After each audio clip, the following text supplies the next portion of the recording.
All right, welcome back to Problem Solver Politics. I am your host, Cardin Ellis, with Cody the Oracle. Hey, everybody. And we got some news today. Apparently, the DNC has released the data and all the requirements for the upcoming poll. And we're all going to look for, sorry, not the upcoming poll. The polling requirements, the requirements for the upcoming debate is what I should have said. Yeah. For any of you that question whether or not we record this live, there is your answer right there. Anyway, Cody, tell us what's going on. Anyway, so here we go. Without further ado, article from Politico here. DNC raises thresholds for December debate. The reason why I mentioned that, I just want to give a shout out to Zach Montalero, a friend of the show for doing, not a friend of the show, but he does a lot of great work that helps us track this stuff. And we're going to be leaning on him a lot probably because they have announced what the polling requirements are to make it to the next debate coming up in December. First of all, before we get too far past it, I wanted to mention this debate is going to be hosted by Politico and PBS.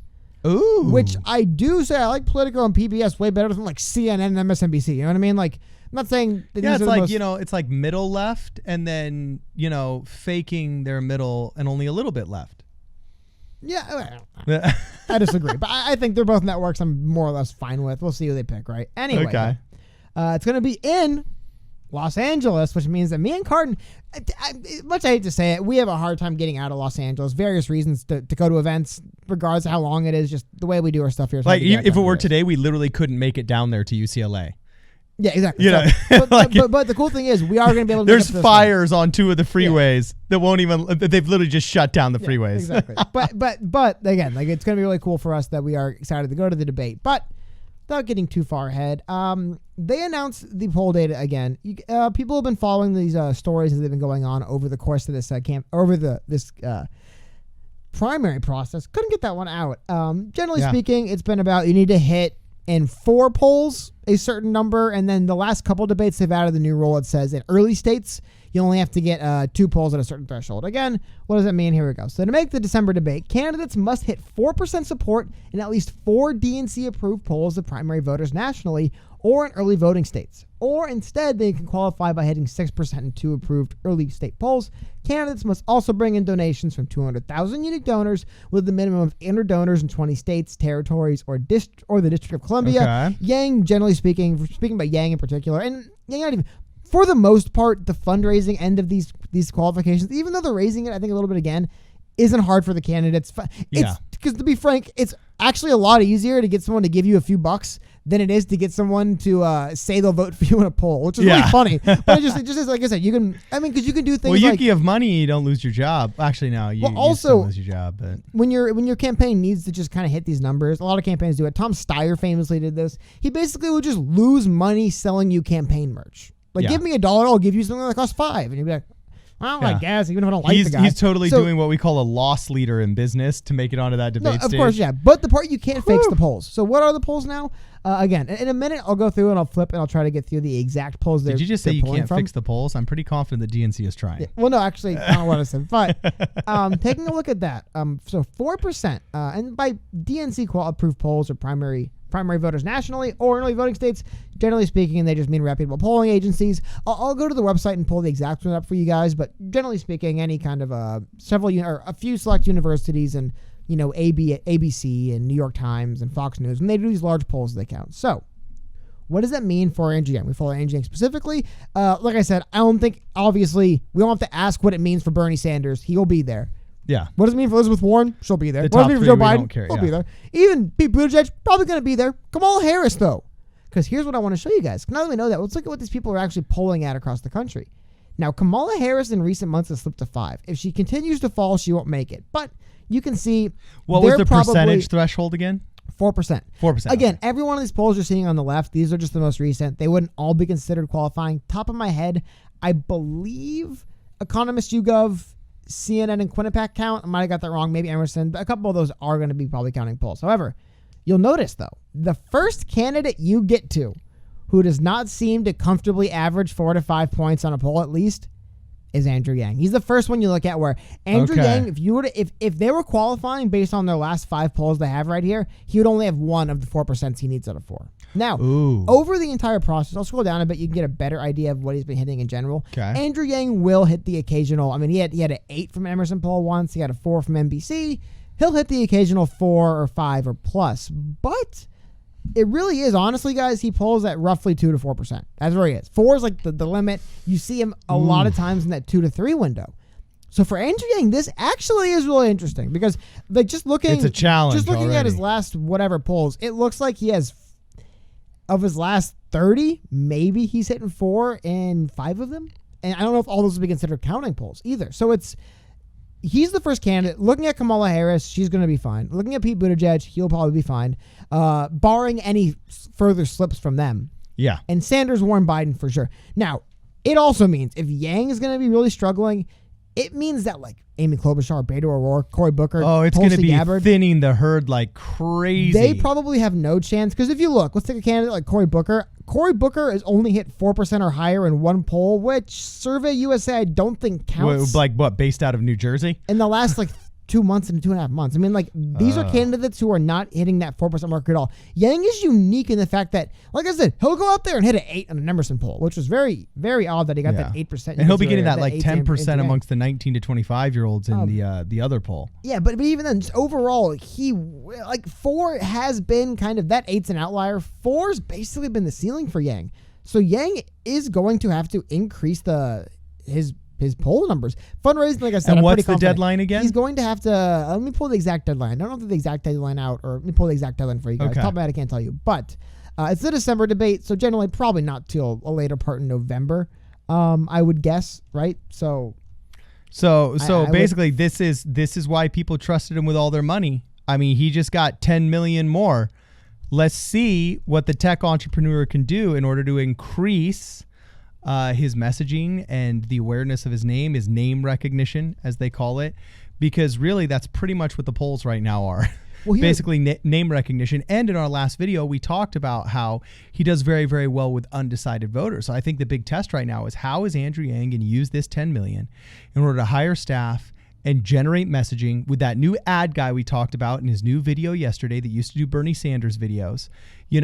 Let's see, will this ad agency be able to generate buzz? Okay, will this 10 million be able to generate higher polls? And before we get back to that, because I want to, you brought up a great point there I want to kind of expound on. I just want to get a little bit of the solid numbers out. From Democrats.org, here are the polls that count. Associated Press, ABC News / Washington Post, CBS News / YouGov, CNN, Des Moines Register, Fox News, Monmouth University, NPR, NBC News / Wall Street, NBC News / Marist, I think that's new, New York Times, Quinnipiac, University of New Hampshire, USA Today / Suffolk University, Winthrop University, and I believe those will be the organizations whose polls counts. When do you have to have them in by? Every poll must be released between October 16th and December 12th. That means there's some polls that actually are counting. Let me go back and double look at those. I do believe Andrew Yang is not at 4% any of those. So I think Andrew Yang actually, sorry, I read them all so quickly. I missed if there is no. Emerson polls don't count. Emerson is the only qualifying poll Andrew Yang is hitting that way, or the only 4% he's hit, and that's not a qualifying institution. That also means, though, I believe that means that candidates like Kamala Harris and Pete Buttigieg are safely in or about a poll or two away. I mean, just the amount of polls released since the 16th. You guys are actually looking at, I believe, every poll released since the 16th. CNN counts, Economist YouGov counts, and I think Hill Harris did. So they're on the edge. They're getting really close. Andrew Yang, though, like I said, he's that first candidate down the line where it's like he's got some work to do. Because, again, the date here to qualify, this isn't that far away. December 12th.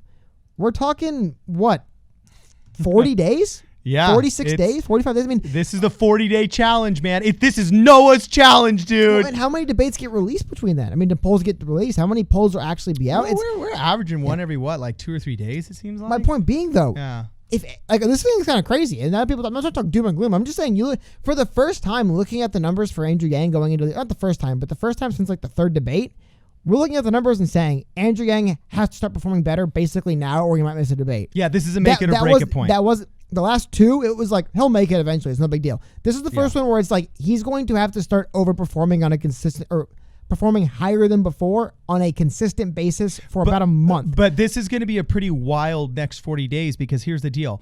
A lot of people that are lower than him in the polls, the Beto O'Rourke's, the Cory Bookers, okay, the Insleys, although I think Inslee already dropped out. I think Tim Ryan just dropped out. Yeah, Tim Ryan just dropped out. See, all of a sudden... Oh, Julian Castro says he'll drop out of his campaign and can't raise $800K by the end of the month, right? Well, that's what I'm saying, is that Julian Castro, for example, 22% of his supporters said they would go to Andrew Yang. So really what's going to happen is all of these smaller candidates, all of the junior varsity team is basically going to hold out until the last minute. And then if they really see that they can't make it, they're going to drop out of the race gracefully before just not qualifying for a debate. And when they do, those last two polls, man, those last two polls that last week are really going to make or break Andrew Yang, I believe. No, because it's a great point. Well, how about that's going to be tough. You brought this up before, and I wanted to circle back to this. You had a great point earlier. We've been talking about throughout this week. Andrew Yang went out and he went out and got the former Bernie Sanders ad firm tied to DC. There's this new super PAC which has just started. I believe ironically enough, they might have known this behind the scenes because they're also, it looks like a pretty connected group. I think they started sending Andrew Yang stuff out. I want to say like the 16th of October. I might be wrong, but like early October, they started officially putting money behind Andrew Yang, which is going to help. He went out and paid for a new ad firm to help with his messaging and his advertising and his media stuff that's connected to DC. That's going to help. Like, he's been saying, look, guys, we've been banking this money. You guys have been fundraising for us. It's been great. We have plans. We have an idea. It's coming together. Just be patient. Yeah. We've been saying it looks like after this debate, that last debate, it might be time for Andrew Yang to peak and hit the polls. He has to now. But it does seem like he's been laying that groundwork. There has been, because if the campaign was being run the exact same way it was 60 days ago today, say no shot, he just all of a sudden going 4, 5, 6%. Yeah. Bunch of new hires, bunch of new kind of getting in.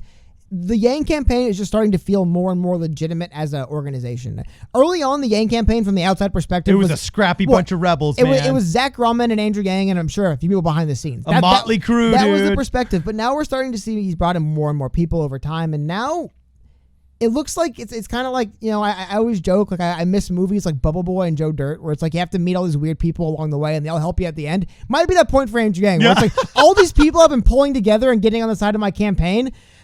Yang-a-Palooza coming up, like this might be the time to make that big jump. So when these next polls come out, this next round of 15, 20 polls that come out, I'm hitting 4, 5, 6, 7%, not floundering at 2 and 3 and missing a debate. I think it's kind of like that crucial moment now where if he just keeps going as is, he misses the debate.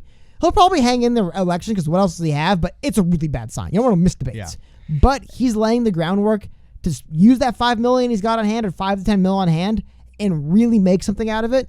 And now it's kind of the time to do it, man. This is it. This is the moment. This is when he's got to make that phone call with Elon, baby. He's got to make that phone call with Elon. Elon, I need you to run my ads in Teslas. Yeah, he's got to pull out all the stops, man, if he wants to make it, because right now he's got that sword of Damocles, a sword of Damocles. I can't remember the name of it. Damocles with an A. Damocles. He's got that sword of Damocles hanging over his head. Or I'm an idiot. Let me look. Yeah, but let's make sure we fact check ourselves in real time. It's an A. It's a sword of Damocles? I don't know if that's how you pronounce it. Damocles? I don't know how you pronounce it, but it's spelled Damocls. Okay, awesome. So anyway, let us know what you guys think. If Andrew Yang can pull it off, if it's going to be a challenge, if he's got it in the bag, so on and so forth. If you haven't liked the video, please like it or share it or subscribe or do all three, and make sure you click the button for all of the notifications so you get every one of our videos. We're starting to produce a lot more content now. Make sure you follow us on Twitter at PSP Radio 1. That's how we most directly communicate with our fans. And also, if you want to contribute to the channel, there's a PayPal link in the description, or you can give us a sub on Twitch, where we stream Tuesdays and Thursdays. And we also play a lot of your voicemails that you can leave us at 1-833-PSP Radio. This is Problem Solver Politics. We'll see you in the next video.